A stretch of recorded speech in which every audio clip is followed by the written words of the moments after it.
दिन भर अचरा कचरा खाएगी तो ऐसे ही बच्चे पैदा होंगे ना। बधाई हो, आपको पोता हुआ है। डॉक्टर ऑपरेशन थिएटर से निकलते हुए नैना जी को कहती हैं और साथ में ये भी कहती हैं कि बच्चे का वजन थोड़ा कम है पर स्वस्थ है, इसीलिए चिंता की कोई बात नहीं। ऐसा कहकर डॉक्टर अपने कैबिन में चली जाती हैं और नैना जी बहू और पोते के बाहर निकलने का इंतज़ार करने लगती हैं। थोड़ी देर में नर्स बच्चे और नैना जी की बहू को वार्ड में शिफ्ट कर देती है। नैना जी रूखे मन से वार्ड में जाती हैं और अपने पोते को देखकर अपनी बहू कुहू को प्रवचन देने लगती हैं। मैंने कहा था ना बहू, कम खाया कर, अब देख ले इसका नतीजा। पाव किलो का बच्चा निकला है इतने बड़े पेट से। अपनी जीभ के स्वाद के चक्कर में मेरे पोते का विकास होने तक नहीं दिया। देख तो कैसे चूहे के छोटे बच्चे जैसा हुआ है, न हाड़ है न मांस है। अब पता नहीं कैसे पलेगा ये। प्रसव पीड़ा के बाद के दर्द को सहती कुहू को नैना जी की कटाक्ष करते हुए बोले जा रही थी। ऐसे नाजुक घड़ी में नैना जी की जली कटी बातें कुहू को चुभ जाती हैं और आंखों के कोर गीले हो जाते हैं। पर अभी ऐसी हालत में उसे कुछ भी बोलना सही नहीं लगा, इसीलिए मन ही मन सोचने लगी। 9 महीने उसने कैसे काटे ये उसे ही पता था। कितना कठिन था ये 9 महीने, ये वही जानती है। पूरे 9 महीने उल्टियाँ ही करती आई थी। जो कुछ भी खाती वो उल्टी के माध्यम से बाहर निकल जाता था और दिन भर जी मिचलाता वो अलग। कुछ खाना भी चाहती तो भी गले से नीचे नहीं उतरता, इसीलिए उसे जो कुछ अच्छा लगता वो वही खा लिया करती थी।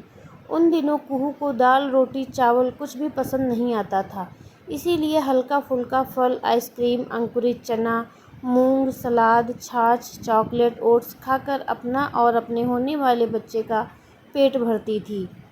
एक तो जेठ की भीषण गर्मी और ऊपर से ये प्रेगनेंसी कुहू के लिए काफ़ी कठिनाइयों भरा था। ऐसे भी साधारण अवस्था में जो लोग रहते हैं उन्हें भी इस जेठ की गर्मी में अन्न चावल रोटी खाना पसंद नहीं आता और कुहू तो पेट से थी तो उसके लिए तो और मुश्किल भरा समय था। और इस चक्कर में वो कभी कभी बड़े बड़े तरबूज एक बार में खा जाती, तो कभी भर प्लेट सलाद, तो कभी एक बड़े आइसक्रीम का पैकेट कुछ ही देर में ख़त्म कर देती थी, जिसे देखकर नैना जी चिढ़ जाती और कुहू को ताने देने लगती थीं।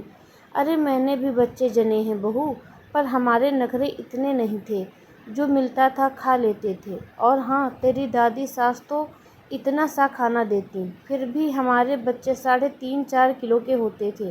तेरे जैसे नहीं, इतना खा लिया और बच्चे को दबा दिया। पता नहीं आजकल की लड़कियां खुद को क्या समझती हैं। सास की बात तो सुननी ही नहीं है। दिन भर अचरा कचरा बाजारू चीज़ें खाएगी तो ऐसे ही बच्चे पैदा होंगे ना। नैना जी कुहू को भला बुरा सुना ही रही थी कि तभी वहाँ कुहू के ससुर मुकेश जी आ जाते हैं और नैना जी को बीच में टोकते हुए कहते हैं, अरे नैना जी, आप लगता है अपना समय भूल गई हैं, इसीलिए बहू को खरी खोटी सुना रही हैं। जरा अपने बारे में भी तो बताइए नैना जी। नहले पर दहला मारते हुए अपने नवजात पोते को देखते हुए मुकेश जी कहते हैं। नैना जी अपना पोल खुलते देख मुकेश जी को मुस्कुराते हुए बातों को पलटते हुए कहती हैं, विवेक के पापा, आप भी कौन सी बातों को लेकर बैठ गए। देखिए तो अपना पोता कितना प्यारा है, कितना सुंदर है। हाँ नैना जी, सुंदर भी है और स्वस्थ भी है, अपने विवेक जैसा ही ना नैना जी।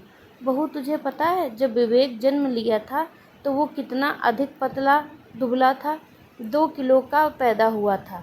वो तो शुक्र है मेरी माँ का जिन्होंने तुम्हारी सास माँ और विवेक को संभाल ली, वरना तो भगवान ही मालिक था। खैर अपना पोता तो विवेक से ज़्यादा स्वस्थ और वजन भी 200-400 है। ऐसा कहकर मुकेश जी नैना जी की तरफ देखते हुए कहते हैं, क्यों नैना जी, सही कह रहा हूँ ना। और आप तो घर का शुद्ध खाना खाती थी, फिर क्यों हो गया था ऐसा नैना जी। मुकेश जी की बातें नैना जी को खुद की नज़र में दोषी बनाने के लिए काफ़ी थे, इसीलिए वो कुहू से नज़रें चुराकर अपने पोते को संभालने में व्यस्त हो जाती हैं और कुहू के चेहरे पर मुस्कान की रेखा खिंच जाती है। आपको यह कहानी कैसी लगी हमें कमेंट में ज़रूर बताएं। धन्यवाद।